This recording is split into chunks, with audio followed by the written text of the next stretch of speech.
Muy buenos días a todos, profesores, alumnos, demás asistentes a este segundo día de las jornadas de homenaje a don Emilio Alarcos. Antes de presentar a quienes me acompañan en la mesa, permítanme, por favor, que exprese mi más profundo agradecimiento a Josefina Martínez y a Miguel Alarcos por pensar en mí para formar parte del comité organizador tanto de estas jornadas como de la exposición que se está exponiendo actualmente en el edificio histórico, exposición dedicada a don Emilio Alarcos, y que le recomiendo muy, muy encarecidamente, por favor, que vean. Salvando las distancias, si se me permite la cita, como decían de Lola Flores en Nueva York, ni canta ni baila, pero no se la pueden perder. Pues ustedes tampoco se pueden perder esa magnífica exposición hecha con todo el cariño por Miguel Alarcos y de la que yo estoy segura que don Emilio estaría muy, muy orgulloso. Tengo el placer de moderar la mesa sobre Emilio Alarcos y los escritores. Y estoy, como ustedes ven, inmejorablemente acompañada. Comparten mesa conmigo don Antonio Gamoneda, prestigioso poeta, Premio Cervantes de Literatura Española, don Luis Mateo Díez, reconocido y premiado novelista y cuentista, don Jon Juaristi, poeta, novelista, catedrático de Literatura Española de la Universidad de Alcalá de Henares, Luis García Montero, admirado poeta, catedrático de Literatura Española de la Universidad de Granada y actual director del Instituto Cervantes, y José Luis García Martín, poeta, crítico literario y profesor emérito de la Universidad de Oviedo. Bienvenidos todos. Es un verdadero orgullo y gusto contar con vuestra sabiduría y con vuestras palabras. Me gustaría empezar con unas palabras de Miguel Alarcos sobre su padre. Dice: aunque para amar la poesía basta con que la sensibilidad humana goce de la lectura de un poema, sin embargo, para percibirla o comprenderla en toda su complejidad e intensidad, es menester alcanzar el estrato más profundo donde crepita el germen del fenómeno poético y, por ende, dejarse fascinar por ella y contagiar su empeño a los demás. Tales son los rasgos definitorios del mejor amante de la poesía, canon al que Emilio Alarcos se amolda sin lugar a dudas. Alarcos accedió al núcleo de los más heterogéneos productos poéticos que la literatura española ha producido, porque comprendió o percibió como nadie los mecanismos que regían el encantamiento ejercido por este arte, desde Gonzalo de Berceo a Ángel González, pasando por el arcipreste de Hita, Jorge Manrique, Fray Luis de León, Quevedo, Unamuno, Jorge Guillén, Gerardo Diego, Dámaso Alonso, José Hierro, Blas de Otero o José Agustín Goytisolo. Si en este texto, que recoge la larguísima y aún incompleta nómina de poetas predilectos de Alarcos y estudiados por Alarcos, donde pone poesía, ponemos literatura, además de estos poetas mencionados, saldrían a plaza otros narradores, novelistas, cuentistas, a los que don Emilio también dedicó horas de lectura y análisis. Algo de todo esto, y también del lado humano, de la amistad que les unió con el humanista y filólogo, nos van a contar hoy quienes me acompañan. Cuando yo contacté con ellos para organizar la mesa, me comentaron de lo que les gustaría hablar.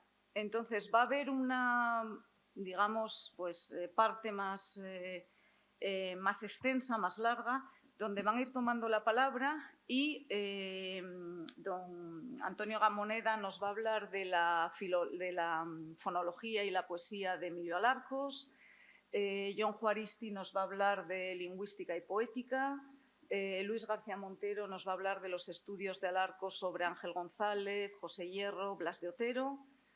José Luis García Martín, siguiendo con la poesía, nos va a comentar los dos poemas de Blas de Otero que ustedes tienen según el método de Emilio Alarcos. Y acabaremos con novela, con la palabra de Luis Mateo Díez sobre su vinculación con don Emilio, sus novelas. Y luego sí que me gustaría tener tiempo, por eso yo les he rogado que en la medida de lo posible no excedan los 10-12 minutos, pues plantearles dos preguntas sobre don Emilio, la literatura, su relación con él, creo que de interés para los asistentes, sobre todo quizás para los alumnos más jóvenes, y que bueno, pues cada uno conteste como quiera y como tenga por gusto. Y esperemos pues, no exceder la hora y media para no tampoco cansar demasiado a nadie. Bueno, pues ya sin más prefacios por mi parte, paso en primer lugar la palabra a don Antonio Gamoneda para que nos hable de fonología, de poesía, de lo que él considera más oportuno. Como usted quiera.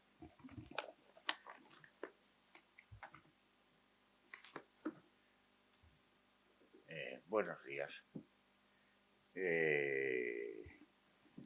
Yo conocí a Larcos hace más de 50 años. No fue una relación, antes lo distinguí ahí a una pregunta que me hacía otra persona, no fue una relación de profesor-alumno, pero quizá puedo decir que sí lo fue de maestro-discípulo, con los matices diferenciales que ustedes pueden darse cuenta, porque era muy difícil que el magnetismo de la personalidad de Emilio Larcos no llevase consigo una didáctica, aunque ésta no se hiciese de manera programada. Bueno, 50 largos años, sí, más de 50 años, quizá últimos años 60, yo conocí a don Emilio y nuestro primer encuentro no lo olvidaré. No lo olvidaré, no porque ocurriesen cosas de estrepitosa importancia, no es eso, sino por dos aspectos. Yo, en aquel primer encuentro salió la conversación sobre la primera palabra del ser humano, de ese posible erectus, que todavía quizá no era sapiens. Y yo le decía a Larcos, le hablaba de en fin, del parecido, si quieren ustedes, más bien en términos simbólicos, de la actitud de aquel primer hablante de nuestra especie y de un poeta, ambos creadores, por decirlo de alguna manera, de presuntas primeras palabras.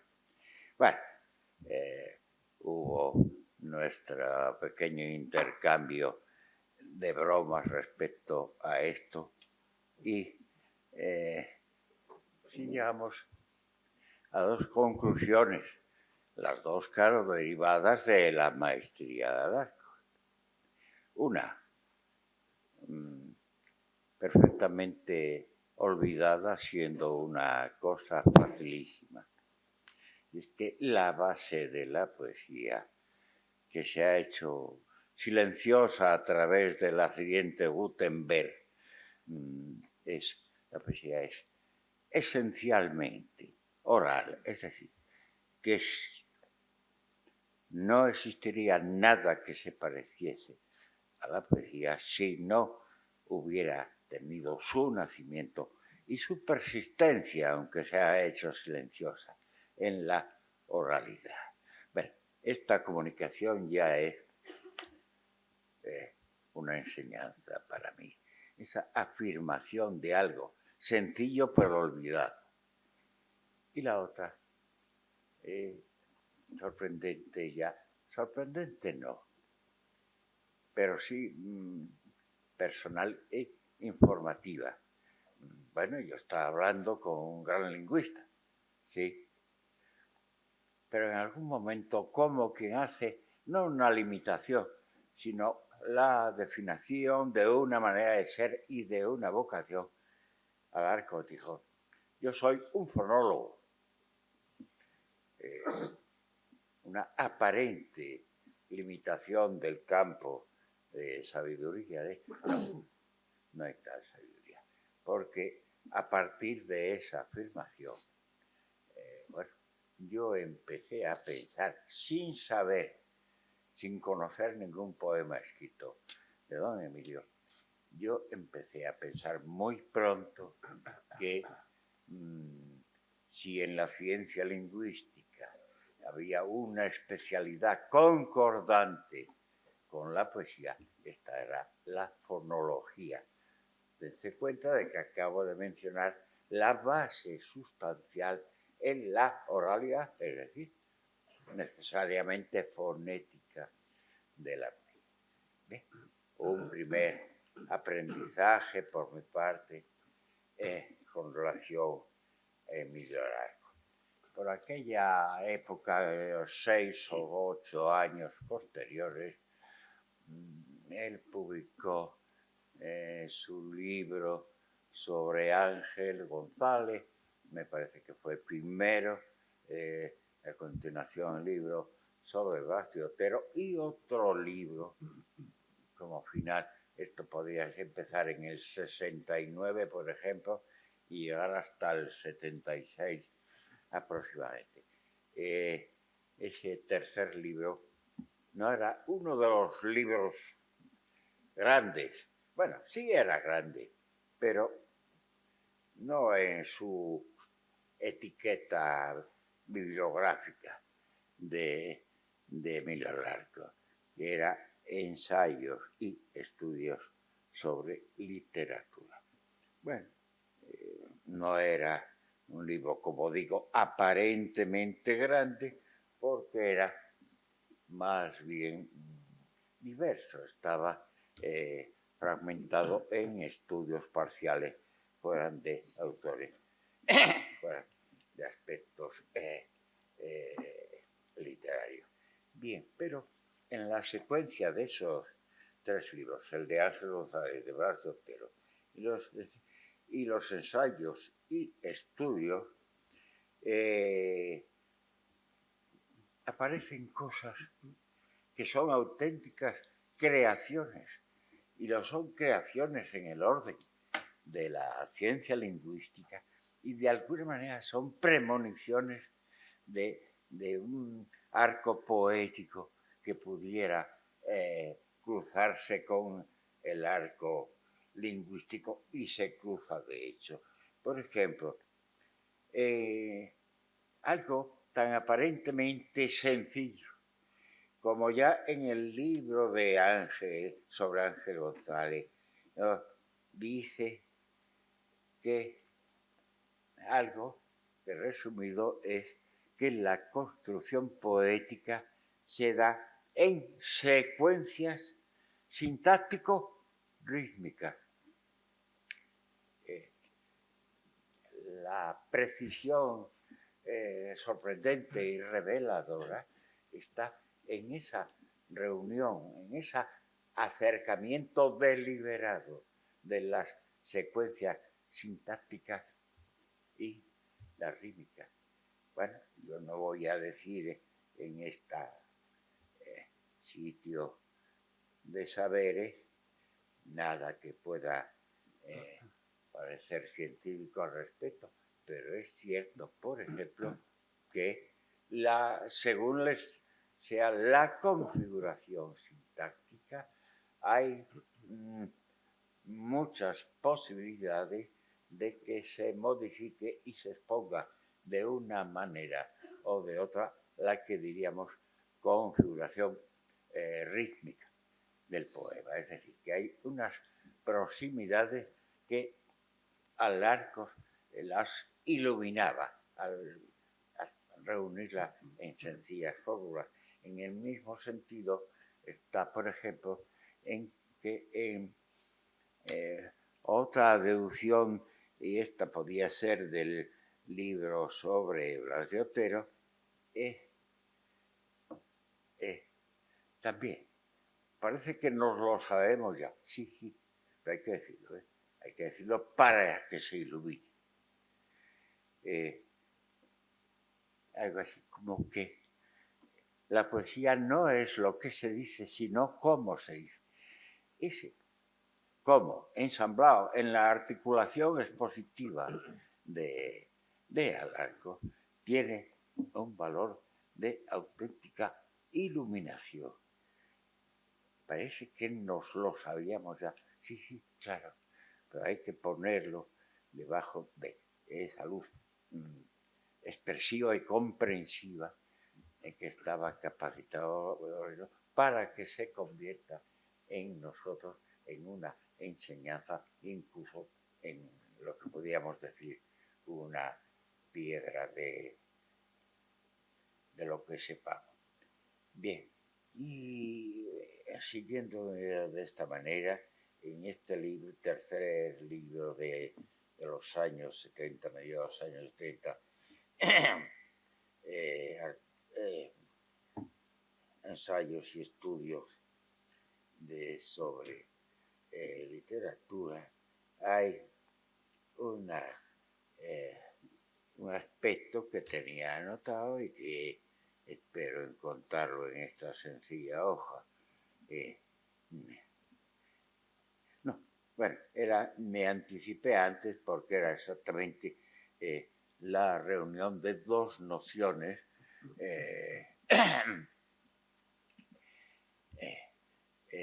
sobre la secuencia sintáctica y la secuencia rítmica. La aproximación, el que Alarcos las ponga en situación de coincidencia y vértice, es lo que se hace revelador. Claro, para mí todo esto, cuando yo conocí a Alarcos, había leído por primera vez, luego creo que lo he repetido, un libro espléndido, no exactamente científico, sí crítico, pero rigurosamente científico, ¿no?, del gran poeta Elio, función de la poesía, función de la crítica. Y Elio viene a decir, con cierta prudencia, pero lo dice, que el componente sensible de la poesía seguramente es simultáneo con el componente inteligible, que en realidad se trata de la misma sustancia implicada una en la otra por razones de mera simultaneidad. Bueno, yo esto un tanto confuso porque Elio tampoco dice de manera firme, lo llevaba conmigo y me ayudó a que resultaran luminosas para mí estas manifestaciones de Alarcos, tanto las que se daban en la conversación como en los primeros libros que yo leí de él. No sé cómo estoy de tiempo, María. Bien. Quería terminar mi aportación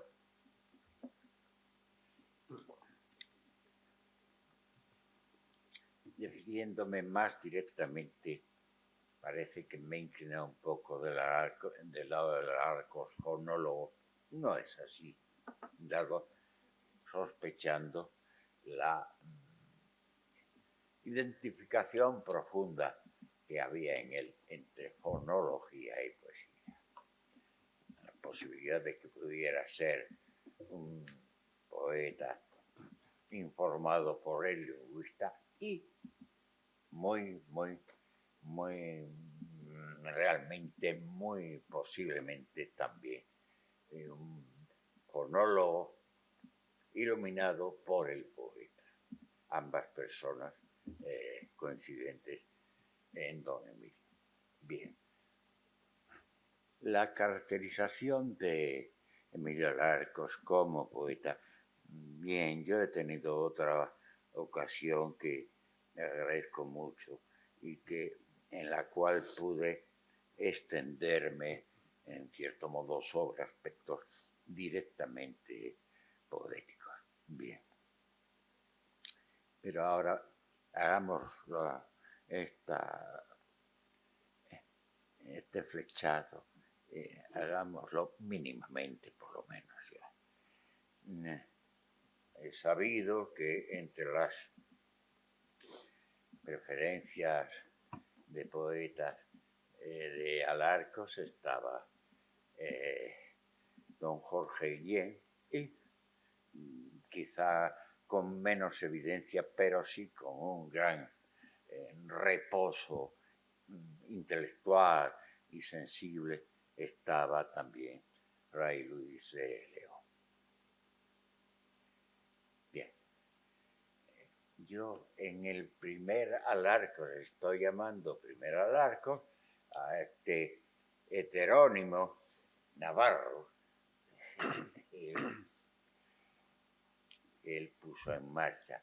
Bien, pues creo que es de la época muy joven del heterónimo, cuando en el libro de Alarcos, que él mismo comenta, o sea, Alarcos comenta a Navarro, pues hay un verso que a mí me ha llamado la atención y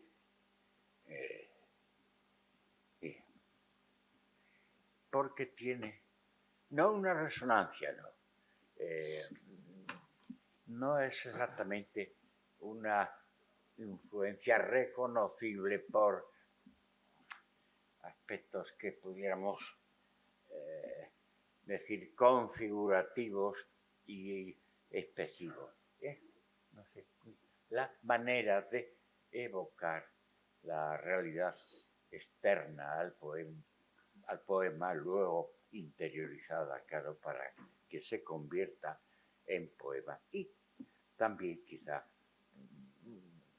aunque muy en segundo lugar, una coincidencia formal, exclusivamente formal, con Guillén. Un solo verso. Qué lentitud de dunas.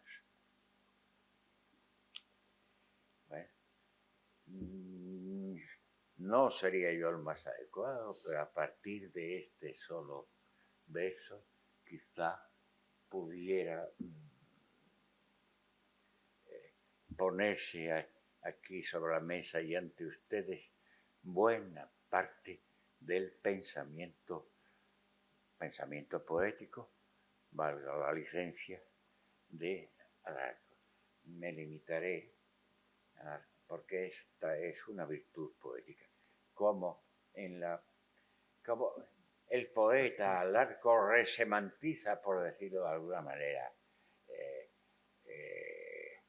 las palabras para que sean creadoras de una realidad que está solo en el poema, perdón. Aplicar la virtud de lentitud a unas dunas. Parece que lo inmediato y más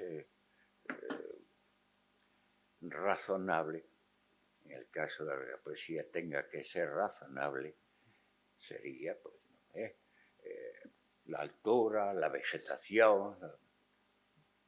No, es lentitud.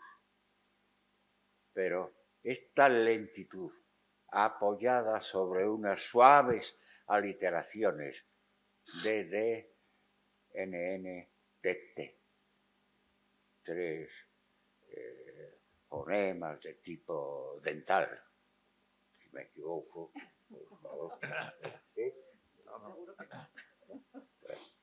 Bien.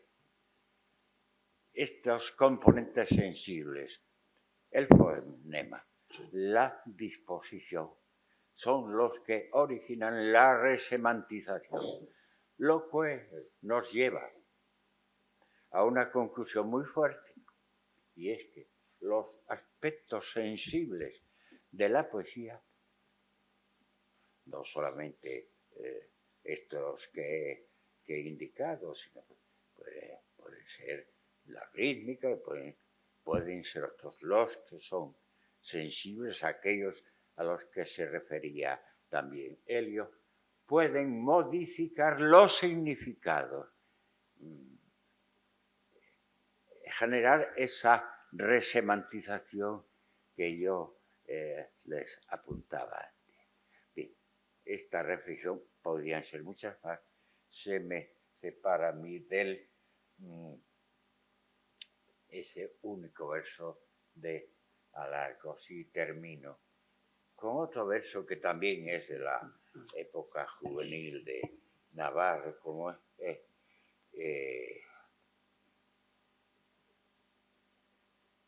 para mí hay no exactamente una influencia, sino un paralelismo con Fray Luis. Y este verso, una sola línea, dice simplemente: qué piedra inalterable este silencio. Virtudes de este verso. Bien. Una virtud dificilísima. Las virtudes ciertamente son casi todas ellas no solamente sustancia, también son apariencia, cual es una cosa muy válida, y no solo me refiero al arco, quizá al conjunto de los hechos de las personas. Bien, pero qué piedra inalterable ¿cuál es la virtud alarquiana de este verso? Dificilísimo.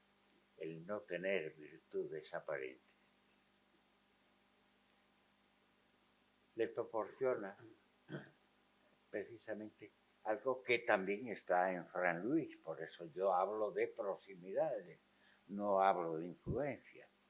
Eso. Decir, ¿cómo?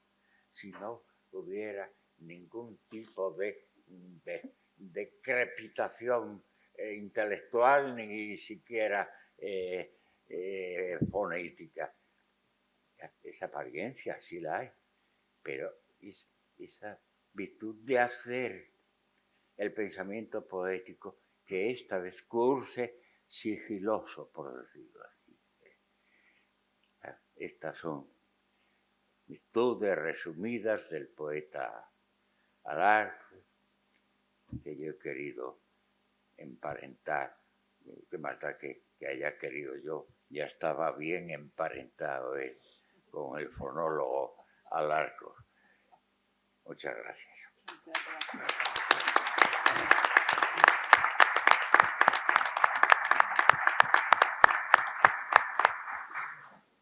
Muchísimas gracias por esta tan sugerente intervención.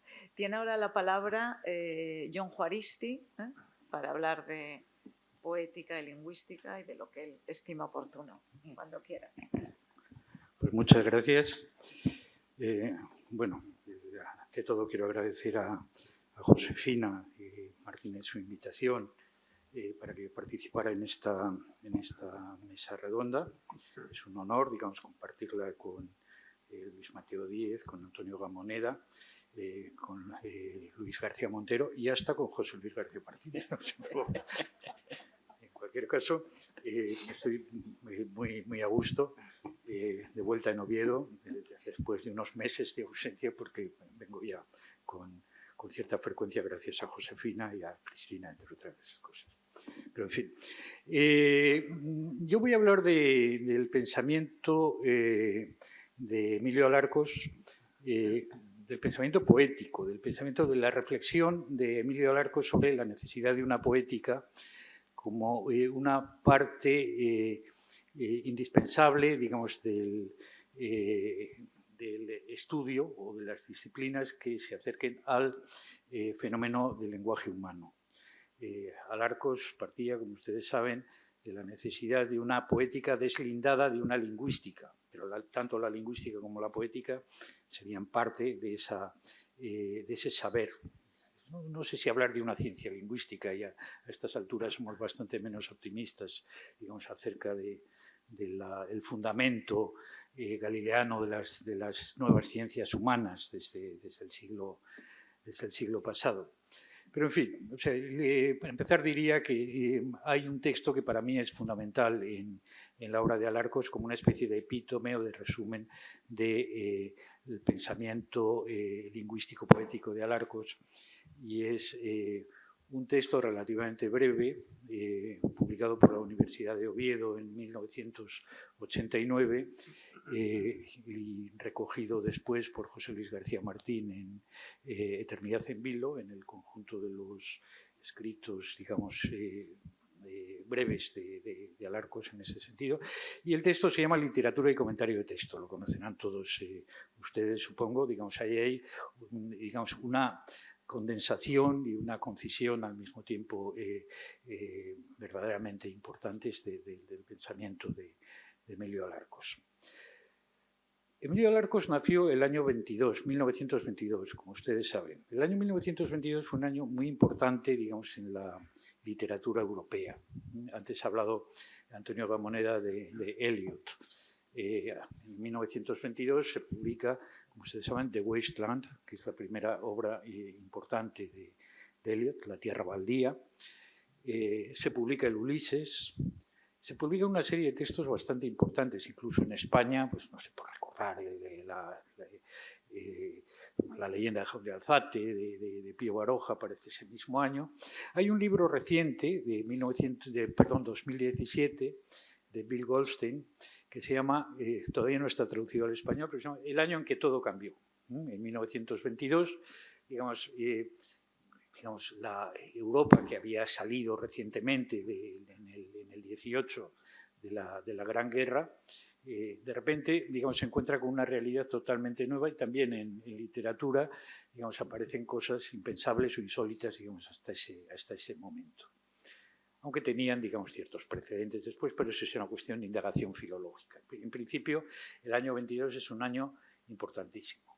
El año 22, antes ha hablado también Antonio de la autodefinición de Alarcos como fonólogo.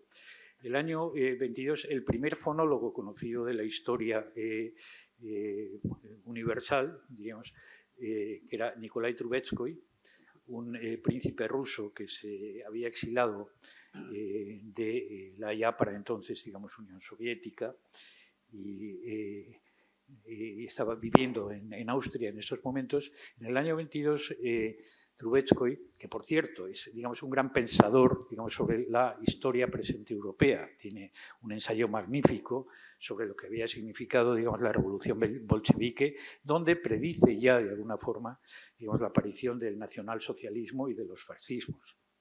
Año 22, marcha sobre Roma también, o sea, que decir, el contexto político está cambiando también definitivamente.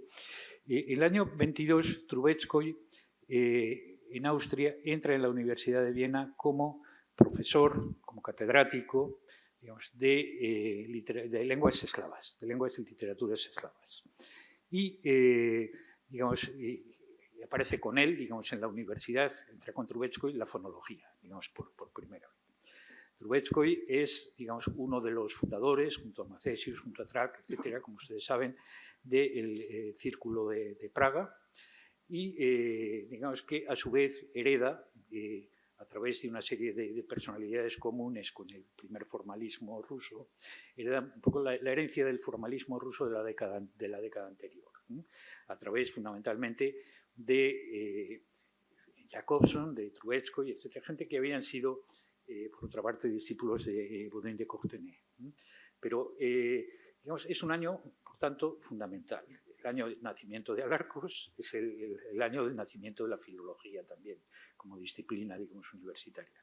En ese sentido, pues habría que pensar incluso en una especie de determinación astrológica de lo que iba a ser, digamos, la dedicación fundamental de Alarcos, que yo creo que es fundamentalmente, digamos, como fonólogo y como dramático, estructural. O sea, las dos siempre se ha solido insistir, y él mismo, Alarcos lo decía, hablaba de la importancia que había tenido en su formación, digamos, la glosemática, y Himsliw, etcétera, pero también el Círculo de Praga es importantísimo, y la fonología del Círculo de Praga, y Trubetskoy, etcétera. Muy bien, pues ¿qué había supuesto el Círculo de Praga?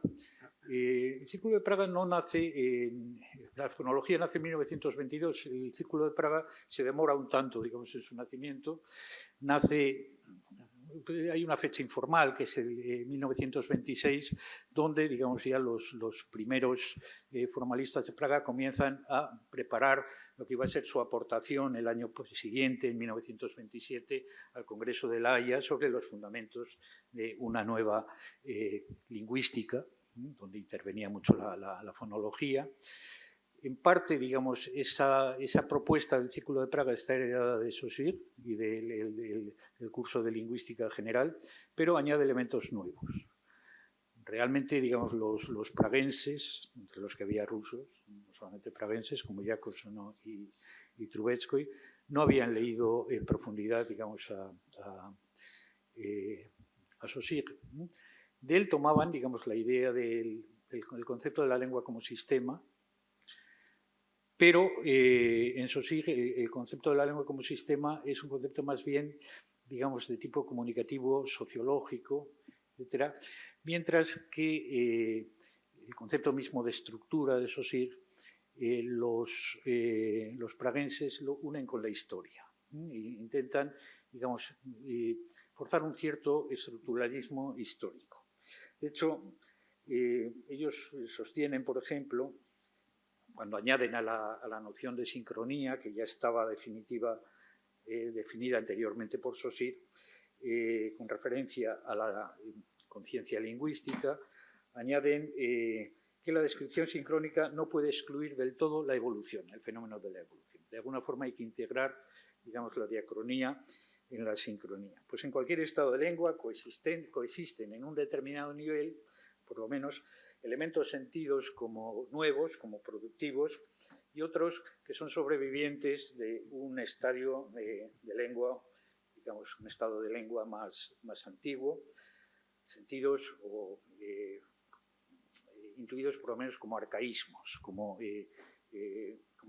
supervivencias, como, digamos, una serie de morrenas que arrastra el glaciar de la lengua desde mucho tiempo antes, de mucho tiempo anterior. Y con esta distinción, por tanto, entre los elementos productivos y los elementos resistentes, sobrevivientes, que actúan como una especie de fondo arcaico de la lengua, se introducen en el análisis sincrónico propuesto por la Escuela de Ginebra y por Saussure, se introducen los hechos diacrónicos. Y así, sincronía y diacronía se vuelven, digamos, en palabras de un estudioso del Círculo de Praga, se vuelven mutuamente tributarios. No se puede separar el estudio de la sincronía de la diacronía. En ese sentido, ¿cómo plantean la cuestión de la lengua poética los praguenses? Que creo que es un elemento, digamos, muy importante en el pensamiento de Alarcos. Pues dicen, ¿qué es la lengua poética? Se plantea. Bueno, la lengua poética es el depósito de la tradición poética que sirve de fondo al habla poética actualizada mediante los actos creadores individuales y que resaltan también sobre otro fondo, sobre la lengua de la comunicación contemporánea. La lengua poética integra, por tanto, una tradición poética que debe distinguirse perfectamente de la lengua de comunicación y de los hechos de comunicación en la lengua coloquial y de la creatividad poética. Digamos que este es el nuevo panorama, digamos, epistémico que se plantea con con la lingüística y la poética del Círculo de Praga. ¿Contra qué iba el Círculo de Praga, fundamentalmente? Pues iba contra los neogramáticos, contra el estudio, digamos, aislado de la diacronía, de los fenómenos aislados de la lengua, por una parte. Pero Alarcos añade otra cosa, que es importante. Aparte de distinguirlo de distinguir el planteamiento, la fonología de Praga de los neogramáticos o de la fonética de los neogramáticos, más bien que una fonología. Añade que, además, digamos, este planteamiento se opone claramente a la lingüística idealista. A la lingüística idealista y a Croce, fundamentalmente. Croce, como ustedes saben, digamos, sostenía que todo acto lingüístico, todo acto elocutivo, es ya en sí mismo un acto poético, una obra de arte. Digamos, los hablantes, aunque no lo sepan, digamos, están haciendo poesía. Esta es una concepción romántica de la lengua que había llegado hasta Croce, hasta la estilística de Croce. Croce, como ustedes saben, funde estilística y lingüística. No hay, digamos, otra lingüística crociana que su tratado sobre estética, sobre la estética. Entonces, Alarco se opone abiertamente, digamos, a esto. Por tanto, habla de la necesidad de un acercamiento estilístico y poético a la lengua, pero de separándolo claramente, distinguiéndolo claramente de la lingüística, ¿no? del planteamiento lingüístico. Pero básicamente, digamos, Alarcos aceptaría, digamos, este planteamiento fusional de sincronía y diacronía de la Escuela de Praga. ¿Por qué? Digamos, porque en un mismo estado de lengua coexisten efectivamente novedades, elementos, digamos, que salen de la creatividad individual, pero y arcaísmos. Una tradición más innovación, tradición más creación. Bien, esto es así y a estas alturas lo aceptamos ya, digamos, casi como un planteamiento básico de los saberes o de las ciencias sobre el lenguaje. Lo que pasa es que tampoco es absolutamente privativo de la Escuela de Praga. Yo creo que el mundo donde se forma Alarcos como lingüista, como fonólogo, digamos, la España de los años 40, 50, si tomamos, digamos, el 50 ya como punto, como límite de un fonólogo, de un Alarcos fonólogo, ya que publica sus elementos de fonología, digamos, ese año. Antes se ha referido Cristina, hablando de José Carlos Mainera, la Edad de Plata.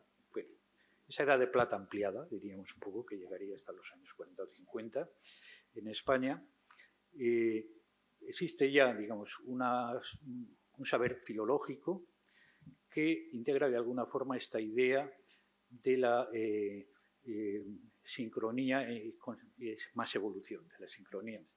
Y es el pensamiento de la escuela filológica, de la Escuela de Filología Española y fundamentalmente de Menéndez Pidal. El concepto, por ejemplo, de estado latente. El concepto de estado latente de la lengua tiene bastante que ver con esta pervivencia de los elementos arcaicos de la lengua, de los elementos arcaicos de la lengua. Lo que pasa es que para Menéndez Pidal, digamos, esto no es difícilmente cognoscible, porque no podemos describir, digamos, un estado de la lengua en un momento dado de una forma exhaustiva. Hay elementos que se nos escapan, pero sabemos de hecho que están conviviendo, digamos, elementos creativos o elementos formativos con elementos arcaicos, con elementos tradicionales. Bien, yo creo que en Alarcos se da claramente, digamos, un planteamiento de este tipo, o sea, tanto praguense como, digamos, en el sentido español o deudor de la filología española, y es la consideración al mismo tiempo de la tradición y de la innovación, de la tradición y de la tradición y ruptura. No es casual, digamos, que la tesis de Alarcos sea una tesis sobre un texto medieval, y que Alarcos nunca abandone, digamos, esa preocupación por la literatura medieval española, por la literatura castellana, por la literatura auriosecular, etc. Al mismo tiempo que, por otra parte, digamos, no solamente está abierto, sino que participa en la poética contemporánea,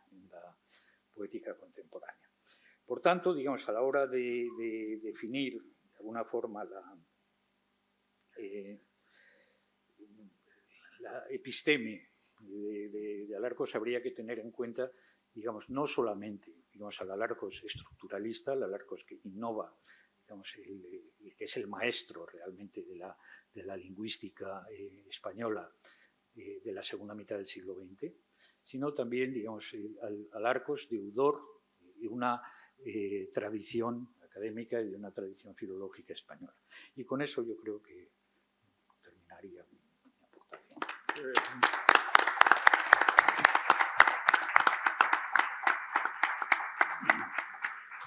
Muchísimas gracias por tan documentada y a la vez tan clara exposición.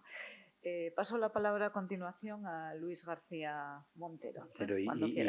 Y yo empiezo también, María, agradeciéndote la invitación a esta mesa que me permite estar en un homenaje a Emilio Alarcos y estar junto a Josefina, una amiga de corazón desde hace mucho tiempo, porque con ella, con Emilio, con Ángel González, incluso con José Luis García Martín, que como decía yo, la verdad es que hemos vivido momentos inolvidables aquí en Oviedo.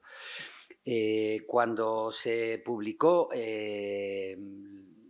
la colección de poemas Mester de Poesía de Emilio, y se presentó el trabajo de Emilio Alarcos como poeta, la nota que escribió para el libro José Luis decía que quizá hubiera gente que no sospechase que Emilio Alarcos escribiera poesía, pero que desde luego nadie podía extrañarse, una vez publicados los poemas, pensándolo bien, de que Emilio Alarcos fuera poeta y escribiese poesía.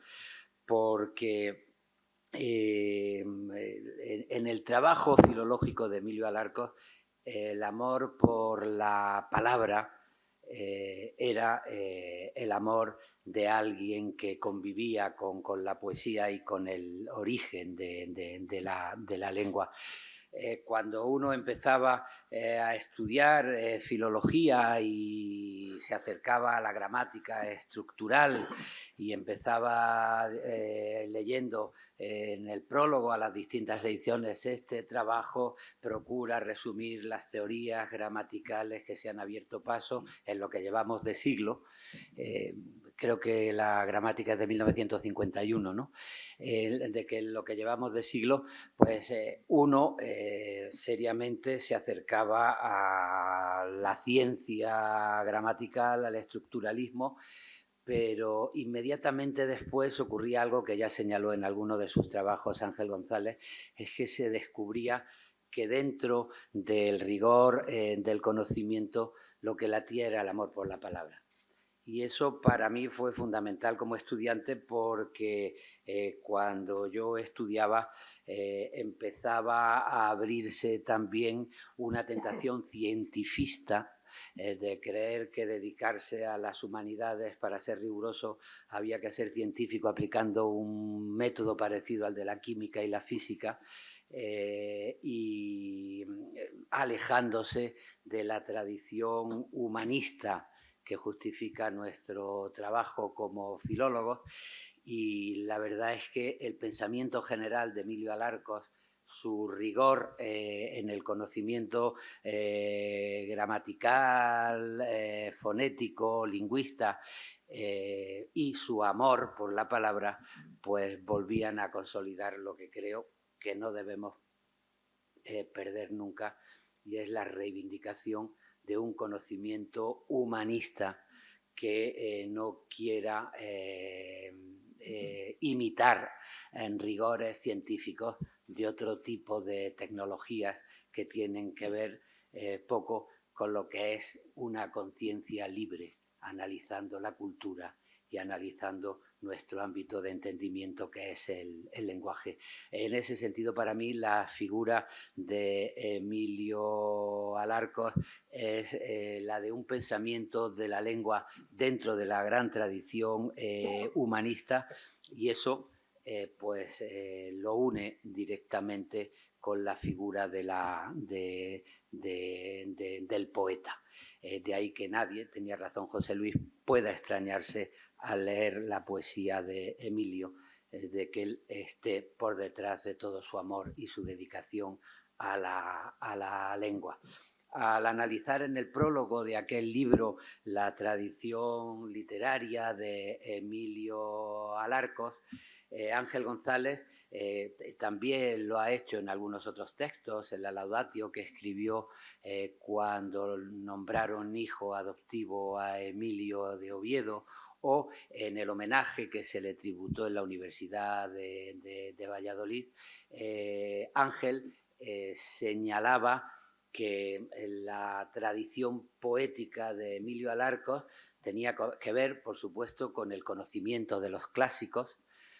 Estupendos sus estudios sobre Fray Luis de León, sobre las odas de Fray Luis de León. El fruto cierto es un libro maravilloso para aconsejar a los estudiantes de filología que quieren acercarse a la poesía del siglo de oro, que después tenía una lectura minuciosa de la generación del 27, sobre todo de Jorge Guillén, pero que se identificaba con la poesía de su tiempo, la poesía que daba testimonio de su tiempo. Y en ese sentido, pues yo quisiera destacar aquí lo importante que fue para mí la lectura de algunos trabajos dedicados a los mejores poetas de la literatura contemporánea y de la poesía de la posguerra.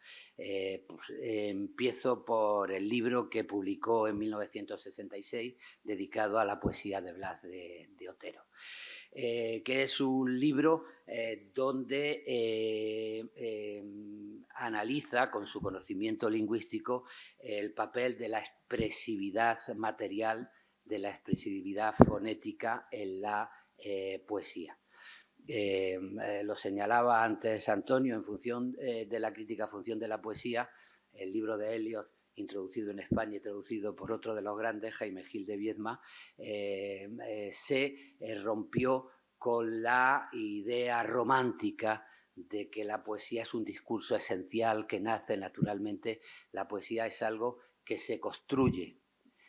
Yo creo que es una tontería eso de decir que en poesía no se puede separar fondo y contenido.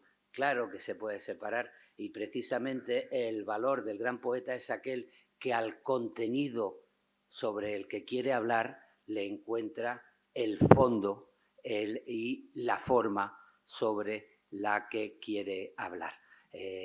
Hay que darle un fondo al contenido para trascender la anécdota a un contenido de trascendencia humana, pero hay que darle una forma también que encarne en el texto.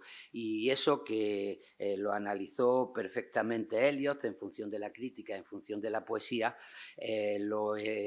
después practicó con su conocimiento lingüístico Blas de Otero, para llegar a una conclusión que a mí me acercó mucho a la poesía de Blas de Otero, al conocimiento del poeta que yo leía, el saber distinguir lo que Emilio llamaba la verdad de la hipocresía, porque hay una elaboración del fondo y de la forma muchas veces hipócrita para querer ocultar la anécdota, quizá porque muchas veces esa anécdota elaborada hipócritamente es una tontería que no se puede presentar de manera directa, y de qué modo el trabajo expresivo es el de buscar no un ocultamiento, sino un desnudamiento de la verdad.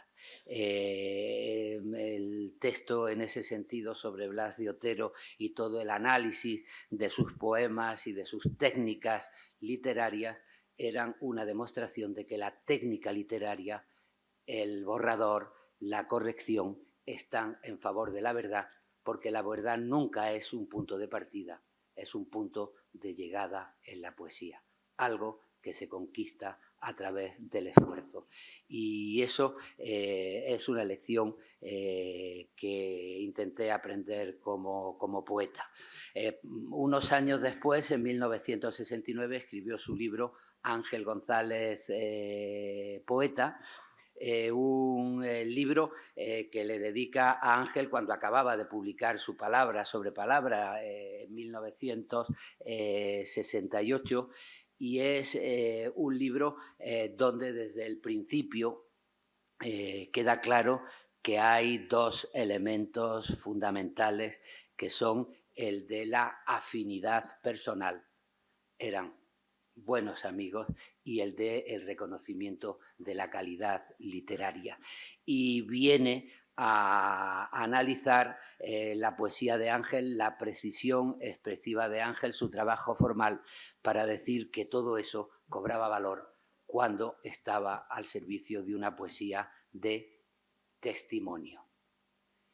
Y decía a Emilio, como suele decir José Hierro, utilizaba el concepto de testimonio tal como lo utilizaba José Hierro.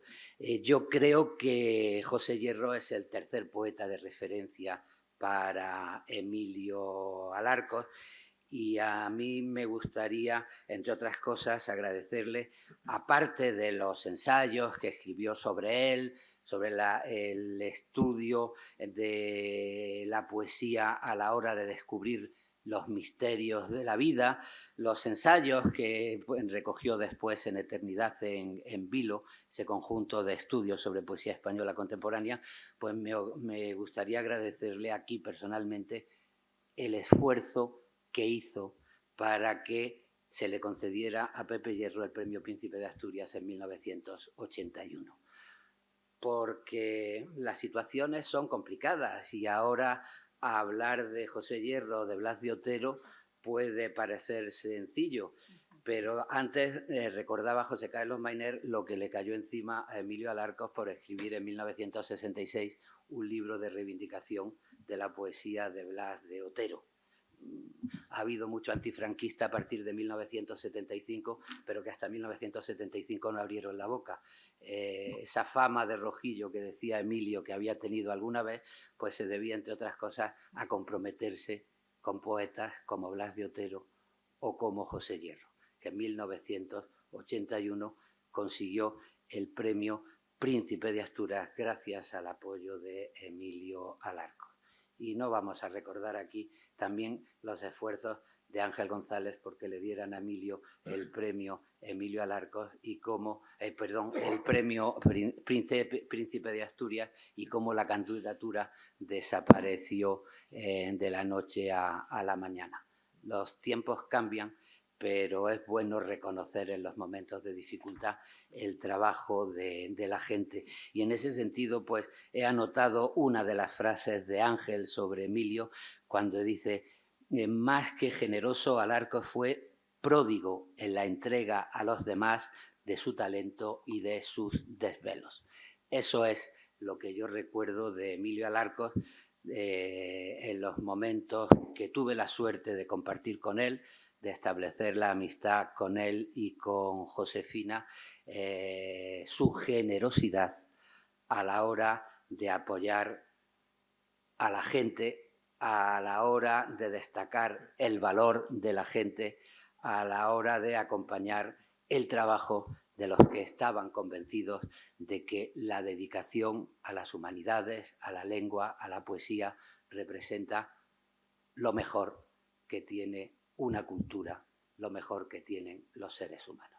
Nada más. Muchas gracias.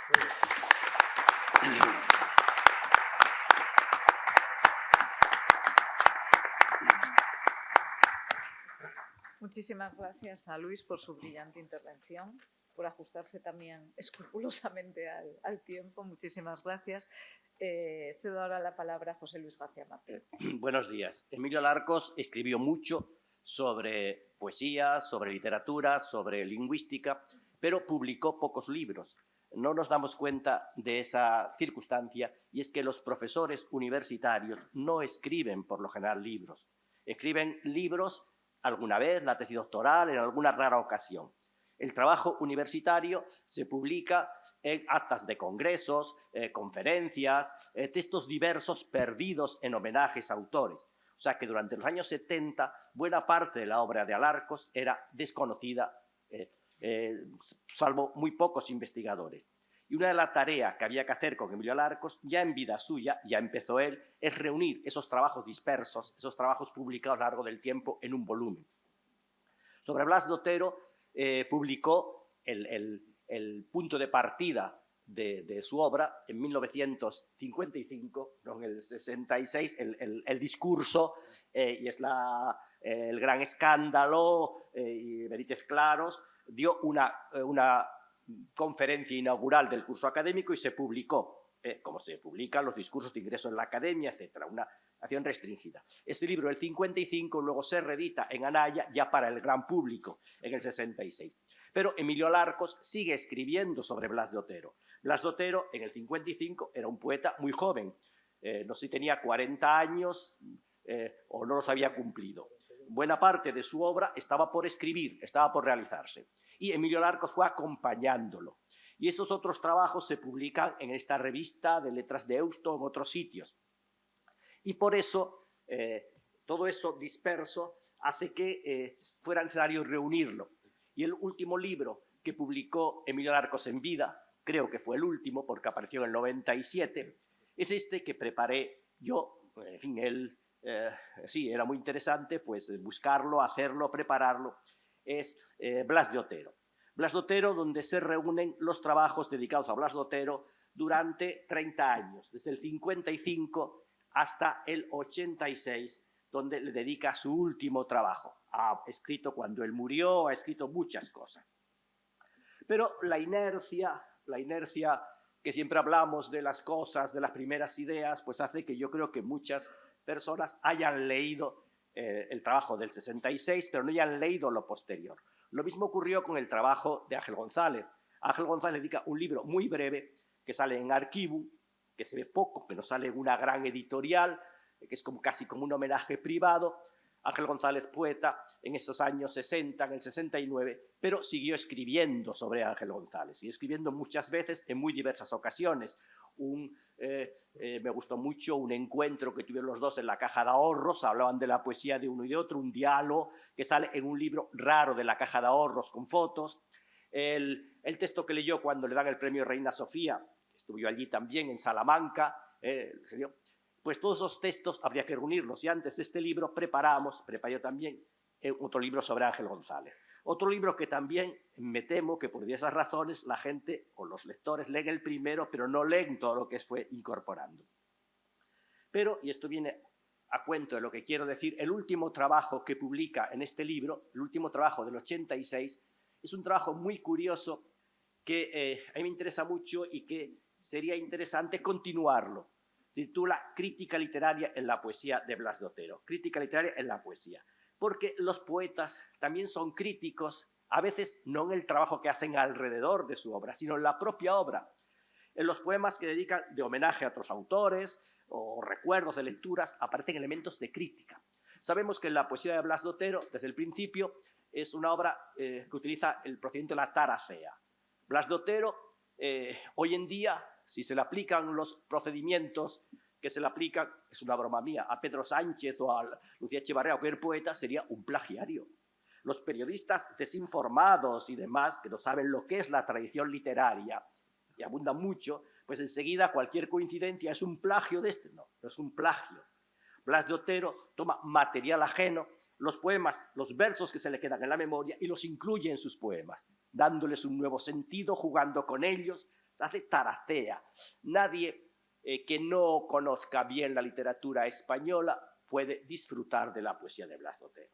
Blas de Otero tuvo una etapa primera tremendista, luchando cuerpo a cuerpo con la muerte, al borde del abismo, estoy clamando a Dios, en fin, muy de angustia religiosa. Otra etapa, pido la paz y la palabra, quiero ser un poeta social, y lo fue. Pero los simplismos de la poesía social, combativa, no eran lo suyo. Él siempre hacía una especie de juego de ironías, era muy eficaz a veces, pero había algo más. Para gustar de Blas de Otero hay que ser un gran lector de poesía, conocer la literatura. Pues Emilio Alarcos esos elementos, va encontrando poemas y va viendo que hay algo más. Uno de esos poemas, o varios de esos poemas que él analiza, forman parte de un libro que se llama Poemas, Hojas de Madrid con la Galerna. Un libro misterioso. Para los que leíamos a Blas de Otero desde los años 60, 70, siempre Blas de Otero es un poeta que tampoco publicaba libros de poesía, publicaba muy pocos y luego era un mal lector de sí mismo, los juntaba, los rejuntaba, publicaba otra antología mientras. Ese libro siempre aparecía en tus antologías, pues ya con nombres, aparecían poemas de Hojas de Madrid con la Galerna y el libro no aparecía. Emilio Alarcos de esos poemas comentó algunos, voy a leer uno, pero el libro apareció por fin en 2010, mucho tiempo después. Él había muerto, creo que en el 79 hasta 2010. ¿Por qué no aparecía este libro, que es el gran libro de Blas de Otero, escrito desde que vuelve de Cuba en el 68 hasta que muere, durante 10 años? ¿Por qué no aparecía? No aparecía, por un lado, porque Blas de Otero no estaba de acuerdo con el libro. Blas de Otero, en esa etapa final, es el maestro que, en cierto modo, abdica de su maestría y escribe a veces como es un diario, notas, improvisa, cosas circunstanciales, y luego sobre eso reflexiona, arregla y va publicando lo que él cree terminado. Es una poesía, si leemos este último libro, a veces muy despeinada, sin la retórica habitual. Después hubo problemas de herencia para publicarlo. En fin, los escritores pues tienen herederos y esos herederos a veces ayudan al escritor, a veces ayudan a hundirle. El caso es que por fin se publica en el 2010 y lo publica Sabina de la Cruz, la gran estudiosa de Blas de Otero. Pero Sabina de la Cruz, aparte de la gran estudiosa de Blas de Otero y profesora, es la compañera de Blas de Otero desde que vuelve de Cuba. Y es, en buena parte, la destinataria, la musa, la compañera.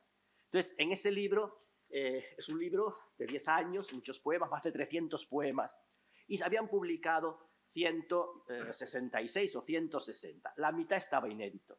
Pero esa mitad que estaba inédito, unos poemas eran verdaderos poemas de Blas de Otero y otros eran apuntes que hacía Blas de Otero, que tenía allí, que probablemente Blas de Otero no había publicado. O sea que la edición de un libro es algo complicado. Se podía haber publicado Sabina de la Cruz, los poemas que como tales reconocía Blas de Otero, y haber publicado el apéndice los otros, o lo que hizo, que es publicarlo todos por orden cronológico. Entonces, al publicarlos todos por orden cronológico, hay una especie de choque. En esos dos poemas, esos 3 poemas que tienen fotocopiados, ven la diferencia entre el primero, un poeta muy breve, estoy aquí, estoy solo en casa, aquí está la gramática histórica, ella está estudiando en la facultad y él está solo. Es un apunte de un hombre solo. Es propiamente un poema, es esa primera nota que pone. El tercero es prácticamente un apunte de diario, porque habla el 15 de marzo y vemos que escribió el 15 de marzo. Vamos a pasear, etcétera, etcétera. Vamos a ver esos 2 poemitas. Cuando tú no estás, la casa vacía, las paredes de hierro, el cristal de roca. Veo tu gramática histórica, toco tus apuntes, pero no tu mano, tus ojos, tu sonrisa. Bueno, entonces, probablemente Blas de Otero no se habría atrevido a publicarlo, tenía allí guardado en la carpeta porque era un desahogo en ese momento. Sin embargo, este hecho de Sabina de la Cruz de publicar todo este libro de 200 poemas leídos ahora en su conjunto, vemos que es un acierto. En el libro hay poemas, grandes poemas, y otra especie de caídas, otra vez de enlaces que leído en conjunto ayudan a entender esos otros poemas. Son como especie de una mezcla de libro de poemas y diario, de confesiones personales. El otro poema, el tercero, tiene ya un elemento de estos que buscaba Emilio Alarcos. Emilio Alarcos no lo vio, salió póstumamente, de estos pequeños detalles que él iba buscando. El día 15 de marzo bajé con Sabina al centro de la ciudad. Bueno, es una nota del 15 de marzo, escrito ese día, que sonríe por la Gran Vía, allí encuentra por la Gran Vía libros de historia y de versos. Pero en la Gran Vía entra en la librería la Casa del Libro, lo que sea. Fray Íñigo de Mendoza y su castellano escueto. Aquí son estos puntos que Emilio Alarcos fue buscando en el libro. Esas pequeñas referencias, esas calificaciones de escritores, en este caso un raro poeta cancioneril del siglo XV, que es su castellano escueto. Pero luego sigue el poema, que no lo publicó Blas de Otero, la calle de la Montera desciende por un sendero ruidoso, muy bien. De pronto es del verde azul dorado, es muy bello, decimos. Sabin sonríe y yo me lo prendo al cuello. Bueno, aparece el verde, azul y morado que se prende al cuello, probablemente Blas de Otero habría cambiado este apunte. Y entre los dos aparece otro poema, Francisco de Quevedo, donde él está el empeño, el empaque para hacer un poema que disuena en el libro, porque Blas de Otero en la última etapa siguió siempre fiel al soneto, prácticamente solo al soneto.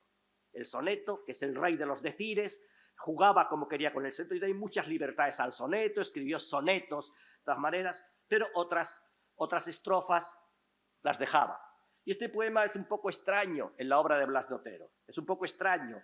Si lo ponemos aparte para leerlo, no sonaría Blas de Otero, nadie diría que es de Blas de Otero. Vamos a escuchar el poema, pero si me permiten, lo va a leer Luis, que lo lee, tiene una voz muy bonita, y luego seguimos comentando. Bueno, vamos a ver. Madrid está buscándote en la noche, encabritada de bélicas estrellas, una capa furtida, un negro coche, unas sombras grosellas y una espada sutil y puntiaguda entre la llama de tu lengua aguda. La mala leche corre por la vida, el humo se destrenza en esqueletos, nada se sabe de la luna herida, nada de sus secretos. Un tambor va rodando por el cielo, o es esa luna huyendo a contrapelo. El portal se arrebuja en los postigos de una ventana macilenta y muda. La habitación helada, sin testigos. La sábana desnuda, el papel blanco, helado, el fiel papel, hecho pavesas en la pluma de él. Cómo de entre sus manos se desliza el tiempo carcomido en tinta roja. La vida puesta en el tablero briza la muerte y la despoja. El reloj da las 4, mas no suena el reloj, que es desconsuelo y es arena. Allí en el cielo inicia el día el ruido de la luz, los pregones encarnados de un astro inmensa y lisamente herido por los 4 costados. Francisco se restriega y destumece en la dudosa claridad que crece. En palacio hace frío y luto y miedo. Sombras que se deslizan, dagas dicen, no he de callar por más que con el dedo, amenazan, bendicen. Lejos, San Marcos de León reposa en silencio y palor de luna y fosa. Un poema espléndido, homenaje al barroco de la estampa de Quevedo, y como ven, utiliza eso que él no podía prescindir, que es ataracea, poner versos ajenos, aquí naturalmente de Quevedo, pero con una alusión críptica a Góngora. Cómo de entre sus manos se desliza, cómo de entre mis manos te deslizas, etc. El soneto de Quevedo. Y luego el famoso no de callar, por más que con el dedo, ya tocando los labios y a la frente, silencio avises o amenaces miedo, etc. Pero la referencia a Góngora, a un Góngora tomado por Cela o Camilo José Cela, es en la dudosa claridad que crece, que es pisando la dudosa luz del día. Bueno, el poema está lleno de personificaciones. Madrid está buscándote en la noche encabritada de bélicas estrellas. Es encabritada, la noche encabritada, esa sensación de bélicas estrellas. Las estrellas que están mirando con esa alusión a la guerra. Una capa furtiva, un negro coche, unas sombras grosellas y una espada sutil y puntiaguda entre la llama de tu lengua aguda. O sea, no hay personajes, es la sombra furtiva, el coche negro, es un ambiente de misterio, es un poema casi cinematográfico, ese ambiente. La mala leche corre por la vida, el odio de esos momentos.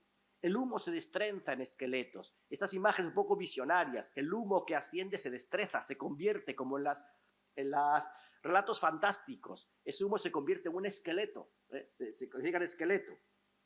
Nada se sabe de la luna herida, nada de sus secretos. Está la luna y está herida, se anticipa todo ese riesgo. Un tambor va rodando por el cielo.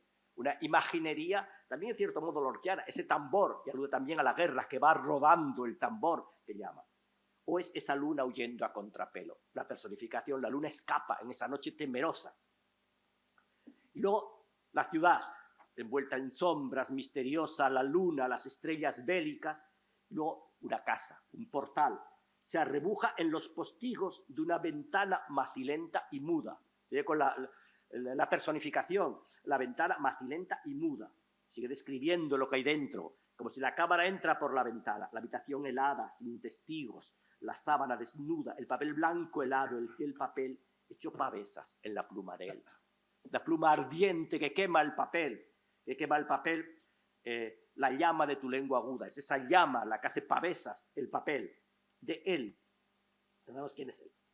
Cómo de entre sus manos se desliza el tiempo carcomido en tinta roja. O sea, los poemas, grosellas, roja la tinta, color de la sangre, esa visceralidad que la tradición hace que Quevedo sea un poeta muy visceral, muy directo, muy corazón al desnudo, lo cual no es cierto en absoluto. Lo era también, pero es un poeta muy de tradición, muy de reescritura, muy de tópicos literarios, porque la verdad no es decir lo que pensamos, lo que nos ha dejado la novia o el novio, etc. La verdad, esos sentimientos se expresan con la ayuda de toda la tradición. Y el poema famoso de Quevedo, otro tema para los periodistas que acusan de plagio: buscas en Roma a Roma, oh peregrino, y a Roma misma en Roma no la hallas. Es un poema que está en francés, que está en latín y que le dio esa forma final. La tradición le dio la forma. Bueno, entonces se dice: el tiempo carcomido en tinta roja. La vida puesta en el tablero briza la muerte y la despoja. Esa puerta, la vida en el tablero, están las coplas de Jorge Manrique, esos poetas que están siempre detrás de Blas Otero. Y aquí dos relojes que le dedico a mi amigo Joan Juaristi, porque Joan Juaristi, cuando decía que incluso a mí, esto hago un pequeño inciso personal, no debería, es que ahora, como consecuencia de esos tiempos oscuros, que no entro en ellos, que hemos vivido, tenemos una tertulia presencial los viernes de 40 años, pero otra virtual. Y en esa virtual puede entrar alguien que esté en Alcalá de Henares o que esté en Argentina, donde sea. Y todos los miércoles discutimos de cosas. Y él habló en un soneto sobre el reloj de arena y lo llama clepsidra. Entonces, claro, le criticamos que la clepsidra es el reloj de agua. Y él se dedicó a buscar erudiciones raras por ahí que en no sé qué sitios también se le llama al reloj de agua, al reloj de arena clepsidra. Bueno, en fin, no entra en eso. Pero aquí vienen estos relojes. El reloj da las 4. Uno le quita la J, que es otra forma de decir reloj, y otro se la pone. Son dos relojes distintos. Uno da las 4 y otro no suena. El que da las 4 suena, es un reloj mecánico, mas no suena reloj que es desconsuelo y es arena. Ese otro reloj que es desconsuelo y es arena es el reloj de arena, y es la clepsidra que aparece en la melancolía de Durero y todos los cuadros. Ese reloj, esa forma de las dos ampollas y la cintura estrecha, representa el paso del tiempo, la mortalidad, etc. Y ya da igual que dentro haya agua o haya arena. Es la figura la que aparece junto a la muerte y la cabeza. Mas no suena reloj que es desconsuelo y es arena. Allí en el cielo inicia el día el ruido. Vean, los encabalgamientos tan típicos de Blas Otero, inicia el ruido, pensaríamos que es que la gente se despierta, el ruido de la luz. La sinestesia, la luz no hace ruido, pero es el ruido de la luz. Los pregones encarnados, lo mismo, pregones encarnados, grosella, rojo, encarnado, rojo, pero esos pregones no son de la gente que va vendiendo, son los pregones de un astro inmensa y lisamente herido. Y ven ese inmensa, lisa, esa paronomasia, ese sasa inmensa por los 4 costados. Y aparece el nombre del personaje. Francisco se restriega y destumece en la dudosa claridad que crece. El poeta ha estado escribiendo a solas en su habitación, rodeado por las asechanzas. Ya pasamos a otro lugar. La ciudad nocturna, el cuarto con las sábanas desnudas, el cuarto donde está escribiendo, y luego en palacio hace frío y luto y miedo. Con esa enumeración, con ese anacoluto, en palacio hace frío, pero no hace luto, están de luto. Hay miedo, pero en palacio hace frío y luto y miedo. Esa ruptura del uso lingüístico habitual que da otra expresividad, esa unión del frío, el luto y el miedo. Palacio hace frío, luto y miedo. Ese palacio de los Austrias, sombrío, etcétera, etcétera, que, hago otra anécdota, llega en lo del frío. Una de las historias que cuenta la última reina de España, la mujer de Alfonso XIII, bueno, la última antes de la República, antes de de la Segunda República, la última antes de la Tercera, esa será otra. Y entonces ella cuenta los recuerdos del Palacio Real de Madrid, el frío que pasaba, porque la viuda de Alfonso XII, la madre del rey que mandaba allí, era muy tacaña y no había calefacción, no podía salir de la cuarto porque se helaba en aquel inmenso palacio, Palacio Real. Bueno, en palacio, esos caserones inmensos y poco habitables, hace frío y luto y miedo. Sombras que se deslizan, dagas dicen, sombras que se deslizan, dicen. Otra palabra más es, sombras que se deslizan, dagas dicen, no de callar por más que con el dedo. O sea, nos imaginamos que en ese palacio, que será el Palacio Real, o que está allí el conde duque de Olivares, se ha recibido, o creo que se lo puso, que la historia se cuenta que ese poema de Quevedo se lo pusieron, alguien se lo puso en la mesa del rey, debajo de la silla, lo sacó y lo leyó eso. Amenazan, bendicen. O sea que en ese momento, al ver eso, unos bendicen, porque, bueno, Francisco de Quevedo tuvo una historia muy compleja, la leyenda tal, intrigaba políticamente, era de un partido frente a otro, el partido francés, parece que cobraba de Francia, etcétera. Esas complejidades de la política real que no tienen nada que ver con lo que simplifican los periódicos, como estamos viendo ahora. Amenazan, bendicen. O sea que algunos bendecían el atrevimiento de decir eso, porque en aquel momento había la idea de que quien se equivocaba, era un poco como ahora con la inviolabilidad, quien se equivocaba era el valido, lo que sería el primer ministro. El rey no se equivocaba nunca. Entonces, este escrito no era contra el rey, sino era contra el conde duque de Olivares. Entonces, unos querían quitarle, etcétera, amenazan, bendicen. Y luego termina el poema por esa alusión a lo que viene la continuación de este momento. Lejos, San Marcos de León reposa. San Marcos de León reposa, porque es San Marcos de León, y el león reposa, es como un león que reposa, en silencio y palor de luna y fosa. Algo realmente, un verso último maravilloso y sugerente, en silencio y palor y palidez de luna, que está bajo la noche la luna, y fosa. Fosa, muerte, el destierro de Quevedo, pero que seguro que Blas Otero, en ese San Marcos de León, pensaba también en todos los muertos de la guerra civil, los encarcelados allí, que también fue un lugar de represión y muerte en la guerra civil. Bueno, habría mucho más que comentar, muchos poemas, pero lo que está abierto es que ese método de encontrar crítica literaria que señala Alarcos es para ser continuado, poemas que no sabía, pero simplemente para criticar un poco porque nos habrán dado cuenta, los que no me conocen, con estas alusiones, que yo parece que soy siempre el abogado del diablo, el malo de la película. Pues Blas Otero escribió 2 poemas, uno lo publicó, otro no lo publicó, y están aquí seguidos. Uno lo escribió el 26 de marzo del 69, otro lo escribió el 30, 4 días después. Él publicó el segundo, que es como una reescritura del primero, y tiene mucho interés porque hace un estudio de la literatura española y de lo que le interesa, palabra permanente, dice la primera versión. La palabra desnuda de mi tierra, el romancero y el cancionero anónimo, el verbo escueto de Fray Luis, Quevedo, Rosalía, Machado. Esto es todo, y tras el mar, Vallejo, y tras las rejas, Nacín Quismet, tu juventud, palabra permanente. Esto que es como una anotación, lo convierte en ayer, mañana en un soneto, que es donde él se encontraba más a gusto. Un soneto, por cierto, que sí lo publicó en vida y sí lo comenta Emilio Alarcos en La crítica literaria en la poesía de Blas Otero. Y termino leyendo el soneto. Ayer, mañana. La primera palabra está escondida en la boca del pueblo, el romancero y el cancionero popular. Prefiero este untanar con agua reunida. Luego viene Fray Luis, con recia brida, tirando de su labio verdadero. Y Quevedo, chascando el verso, fiero látigo relampagueándole la herida. Y viene Rosalía, estremecida como niebla en el valle, una campana tañe en la lontananza dolorida. Y Machado, y Vallejo, y la ventana de aquella cárcel de Nacín. La vida sigue, otra voz resonará mañana. Muchas gracias.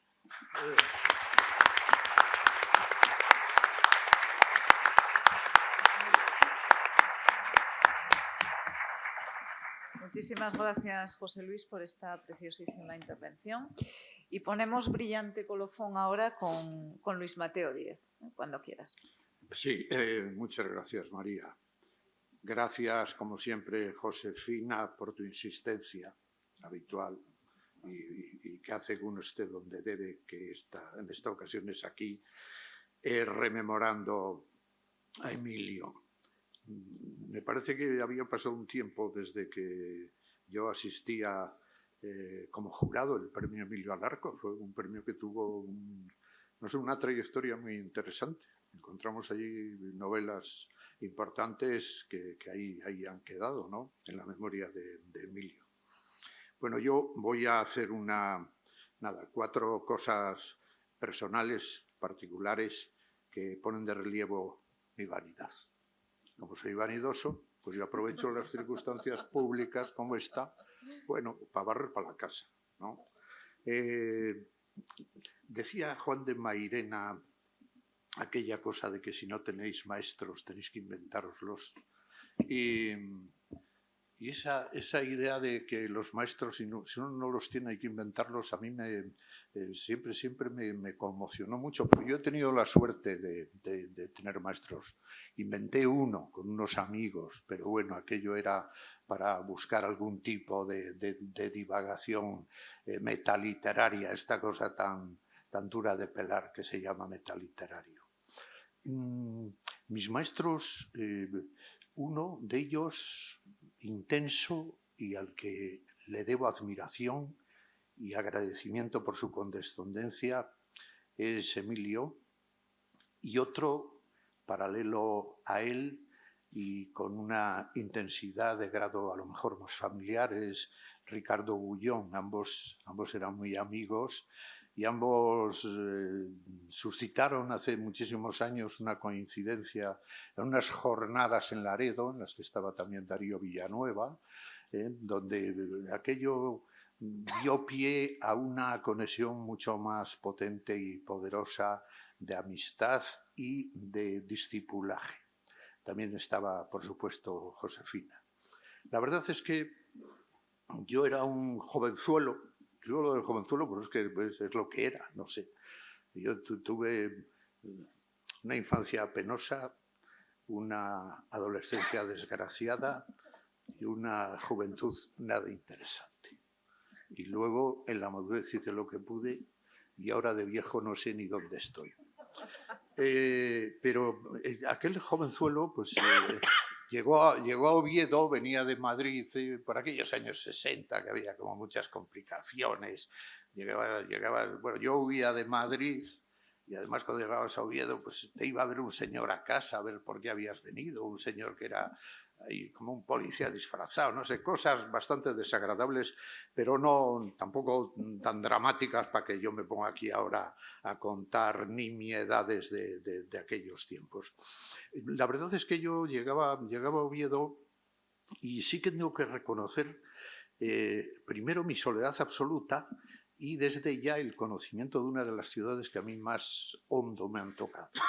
La experiencia de Oviedo es para mí, más allá de las circunstancias, porque aquí encontré los mejores amigos de mi vida y, en fin, este magisterio del que voy a decir ahora algo y tantas cosas buenas. Pero Oviedo era para mí una atmósfera turbia, una ciudad que tenía una atmósfera turbia, tenía mucho que ver con los fenómenos atmosféricos, pero también un poco con los oscuros resplandores urbanos que tenía aquello. Y se ve que a mí me pilló en un momento de esos de formación, estas cosas tan curiosas, ¿no? Yo llevaba un destino de escritor, pero diríamos que mis obligaciones eran jurídicas. Yo venía a estudiar Derecho y debo de estar en los anales, creo que salgo en el Guinness como uno de los peores estudiantes de Derecho de toda la historia. Porque es que no me interesaba el Derecho, pero yo lo tenía que estudiar. Y cuento alguna cosa al respecto. Ese Oviedo en el que yo me movía y donde sí encontré enseguida la iluminación de unos amigos absolutamente maravillosos que tenían además como un impulso vitalista que les hacía beber, que era una cosa no de alcoholismo, Dios me libre, pero en fin, bebías. Estábamos en una taberna que se llamaba Los González y esos son los momentos más felices de mi vida en aquellos años. Bueno, ese mundo turbio de Oviedo tenía para mí las referencias, obviamente, de lo que era Vetusta y de lo que era y de lo que era lo de Pérez de Ayala, ese mundo de Pilares, Vetusta, y un cierto sentido también de poder vivir en referencias de lo imaginario, territorios que están en la vida y que tenían una sustancia tan contundente como aquella ciudad de los años 60, oscura, inolvidable, pero de la que cuando llegaba abril podías librarte a salir a Pin de la Quinta, a hacer una cosa que yo no he vuelto a hacer en la vida, emborracharme bebiendo sidra natural. Bueno, entonces, dentro de esas indecisiones o de ese mundo que yo vivía, de pronto pues mandé un cuento a un concurso universitario. Ya de aquella algún amigo, pues yo era poco velador de mis cuentos, pero escribía muchos cuentos. En Oviedo prácticamente la mayoría de los cuentos que he publicado, un tanto por ciento elevadísimo, están escritos en Oviedo, y hasta algunas cosas un poco experimentales que yo escribía y que no sabía lo que era, que luego han llamado microrrelatos, ¿sabéis? Es como un subgénero que hay gente que hace estudios literarios serios. Y sería absurdo, porque están las pequeñas historias, están los minis de Kafka, y una tradición enorme, pero he tenido la solvencia de que en algún estudio se diga que los inventé yo, a través de un libro que se titulaba Los males menores, que ha tenido dentro de los estudiosos de los microrrelatos un éxito absolutamente desaforado. Tanto que he jurado de él y he prometido no volver a escribir ningún microrrelato. Había escrito 50 y hice en Oviedo, hice un repaso de ellos, y de los 50 dejé 32. Y cuando mis amigos que me leían y me querían y me animaban, uno me dijo: te has liquidado los mejores, porque los que quitaba los dejaba. Bueno, en ese concurso literario yo vivía en un sitio de Oviedo donde siempre que vengo vuelvo, carretera de Asturias, bloques de regiones devastadas. Vivía de patrona de una manera muy grata y muy amable, y bueno, en fin, con unas atenciones verdaderamente maravillosas.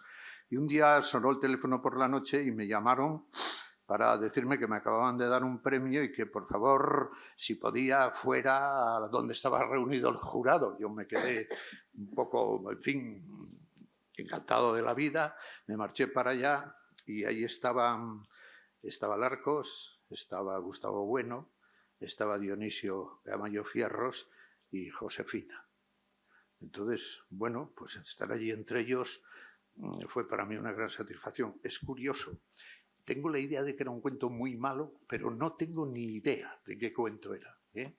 Recuerdo esa noche, en fin, ese tono maravilloso, amistoso, con aquel pobre desgraciado que llegaba allí sin mucha capacidad de relación.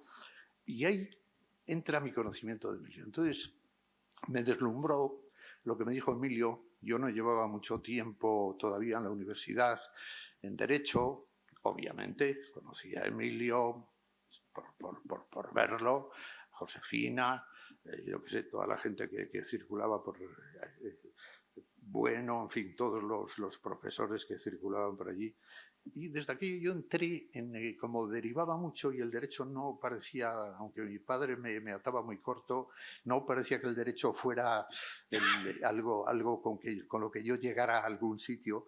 Entonces sí, me deslizaba a veces en las clases de Emilio y escuchaba a Emilio, a Josefina, cosa que ya no recuerda para nada, ya sería el colmo que hubiera algún extraño metido en alguno de los últimos bancos, también a las clases de Gustavo Bueno y hasta algún curioso seminario de por las tardes, no sé, por donde andaban gente para mí tan querida y admirada como Vidal Peña, yo no sé, unos amigos maravillosos que yo tenía de aquella, pero yo recuerdo haber asistido, creo, porque a veces dudo del conocimiento que la memoria da de las cosas que yo puedo concretar.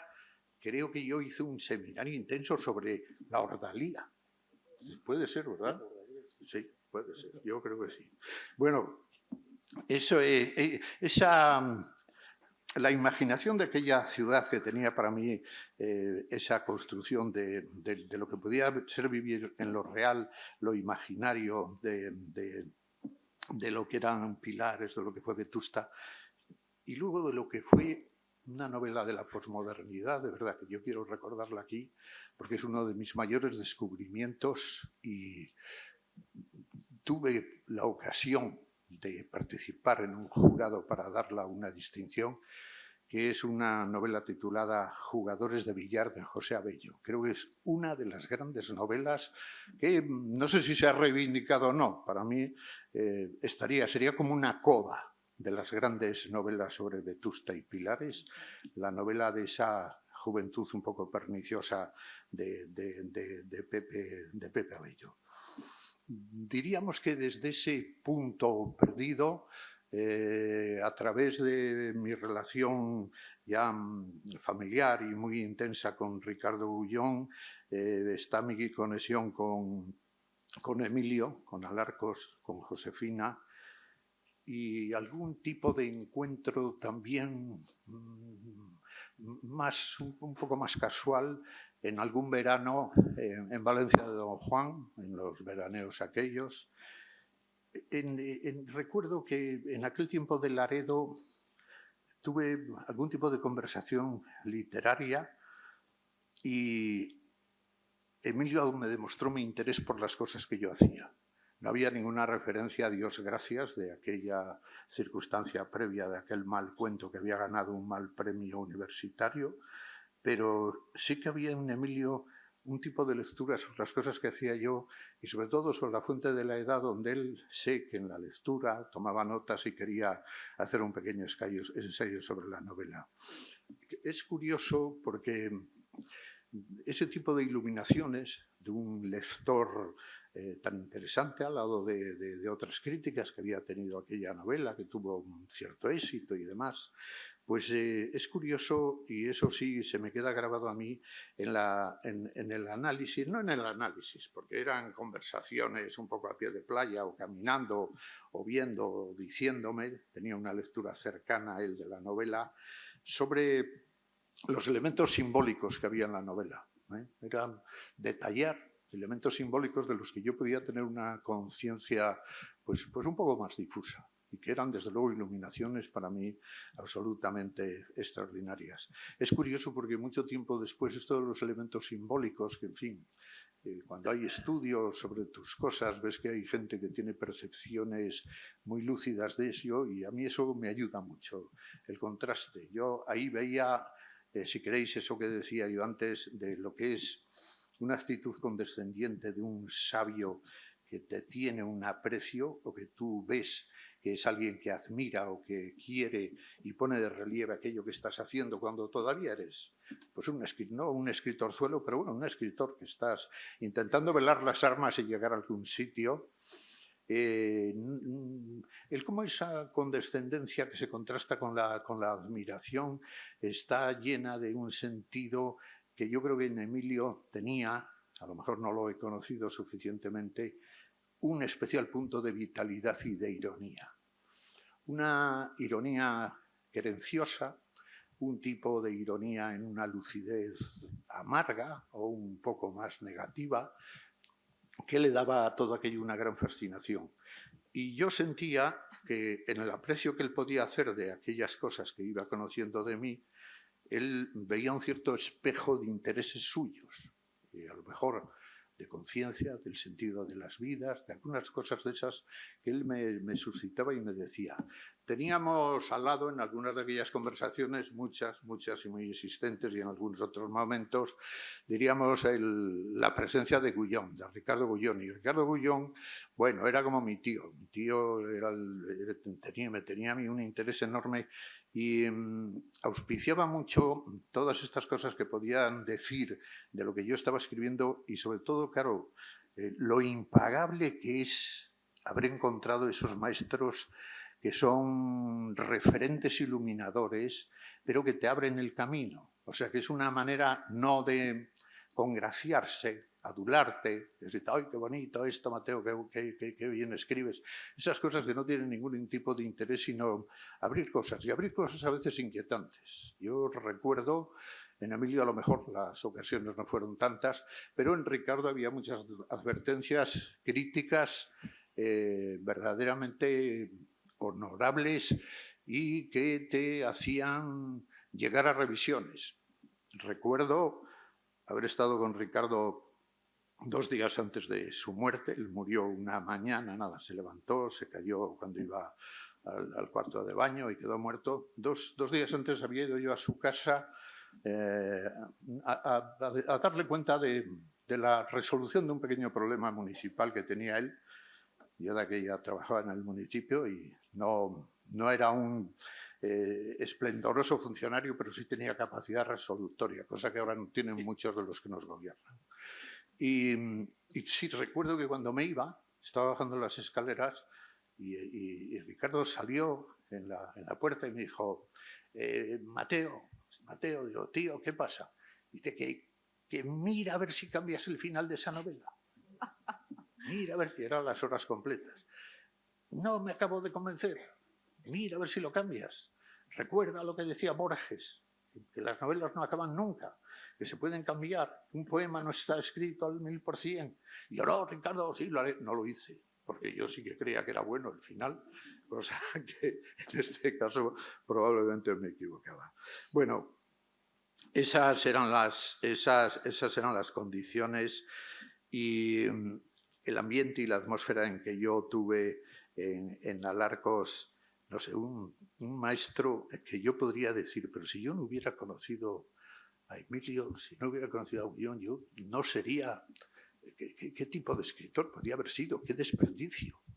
Ese contraste de lo que es el magisterio, la necesidad, lo que de verdad decía Mairena, si no tenéis maestros, inventároslos, que hace falta. Porque el maestro yo creo que impone también disciplina, saberte mirar en un espejo donde nada se deforma, pero tú te quedas un poco en pelota picada ante la imagen de lo que crees que puede ser, con tus envanecimientos, con tus seguridades, con tus tonterías, ante lo que ellos te pueden dar. Recuerdo también, y sí que me gustaría decirle nada, acabo con esta pequeña anécdota, en aquel Madrid universitario en el que yo logré sacar derecho.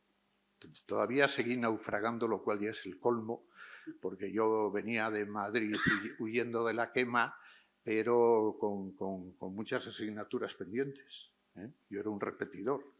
Y eso, en fin, me estaba causando ya traumas y veía que además mi padre ya apretaba y decía, o terminas o a ver qué hacemos. En el ínterin yo había ingresado en la escuela cinematográfica de tal, había ingresado en periodismo, andaba por ahí extraviado, haciendo todo lo posible por no terminar derecho y por salir de aquel lío en el que estaba metido. Pero en aquel Oviedo universitario, una de las asignaturas en la Facultad de Derecho, que en fin, a la que había que darle especial atención si la querías aprobar, era el derecho mercantil. Como seguro que muchos recordáis, Delibes decía que un ejemplo de escritura él lo había encontrado en el mercantil de Garrigues. Yo no, es que el derecho mercantil estaba, yo creo que en el otro lado de mis intereses jurídicos. No tanto como el civil, al que yo aborrecía, lo que me gustaba era el derecho penal, porque era un derecho que estaba más en consonancia con el lado oscuro de la vida o de lo que somos.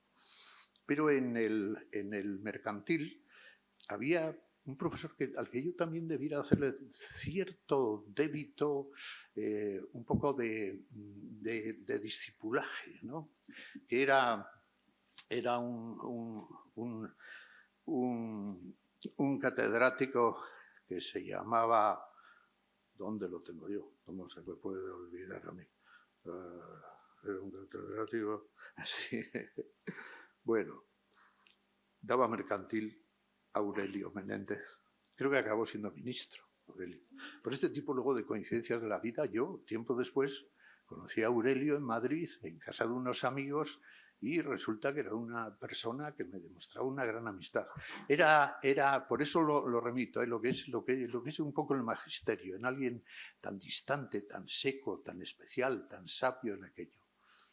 Y entonces, ante las dificultades que yo tenía para aprobar aquella asignatura, suscitó don Aurelio que pudiéramos hacer un tipo de trabajos y yo hice un honorable trabajo sobre la letra de cambio. Creo que es una de las, tal vez, uno de los mejores ensayos que yo he podido escribir en mi vida. La letra de cambio era muy complicada. Escribí sobre la letra de cambio y dije, pero bueno, Mateo. Entonces hice un gran trabajo sobre la letra de cambio. Entonces el día que este hombre leyó las notas, pues llegó a mí y me dijo, bueno, Luis Mateo 10, tiene un 6, aprueba la asignatura, influye mucho este trabajo que ha hecho sobre la letra de cambio, está Luis Mateo 10, siempre alguien se levanta y decía, ¿está mal o no ha podido venir hoy? Era mentira, estábamos en los González bebiendo. Pero ese día yo estaba, y me levanté tembloroso. Me dijo, quiero verle en mi despacho. Entonces yo fui a ver a don Aurelio allí y me dijo, este trabajo sobre la letra de cambio, Luis Mateo, es un trabajo muy interesante, se ve que no tienes ni idea de la letra de cambio, pero este trabajo está escrito con un punto muy especial, no una prosa. Entonces, ¿tú es que escribes? Digo, sí, escribo, hago por ahí cosas y demás. Y él me dijo, es que la coincidencia es maravillosa. Yo es que fui muy amigo, poesía también, sí, hacemos el León una revistilla y demás. Él me dice, yo es que fui muy amigo de José Ángel Valente. Y digo, hombre, José Ángel Valente, pero ¿queréis creer que yo llevaba en el bolsillo a modo de esperanza de José Ángel Valente? Aquella yo ya había leído La sublevación inmóvil de Antonio y demás. Oye, lo llevaba en el bolsillo.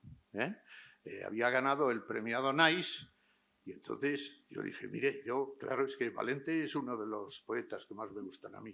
Y él me dijo, mira a ver a quién está dedicado el libro. Estaba dedicado a don Antonio, a Méndez, a don Aurelio. Bueno, coincidencias y circunstancias, pero de todo esto saca uno en conclusión de que hay que tener maestros y que inventarlos es mucho peor que tenerlos.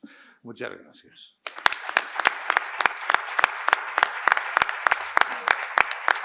Vale.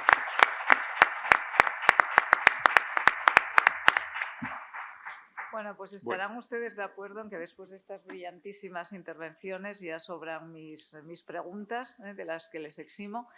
Muchísimas gracias, queridos amigos, y muchísimas gracias a ustedes por su asistencia. Nada más. Muy bien.